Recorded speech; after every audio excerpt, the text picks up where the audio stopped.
पर्सिबाट एसई छ, केही आउँदैन। कसरी पास गर्ने होला भगवान, कसरी पास गर्ने होला? किन चिन्ता गर्छस्, म छु त यहाँ, म सिकाइहाल्छु नि तँलाई। सिकाइस् तैले, जसलाई चाहिँ एसई को फुल फर्म नै थाहा छैन त्यसले सिकाउने रे मलाई। किन थाहा छैन मलाई? एसई दिने विद्यार्थीलाई एसई को फुल फर्म थाहा हुँदैन? त्यसो भए भन्न त के हो एसई को फुल फर्म? त्यति जाबो। एसई मतलब स्कुल इन्डिङ इन्जोयमेन्ट।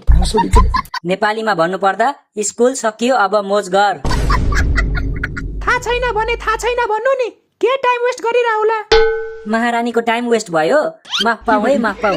मैले गर्दा करोडौँको नोक्सान भयो होला होइन हजुरलाई? ए नौटङ्की, कति नाटक गर्छस् हौ? पर्सिबाट एसई छ, अब त सिरियस हो। किन सिरियस हुनु? एसई त हो नि। अबे साले, तँलाई थाहा छैन? A single piece of paper can not decide our future भनेर?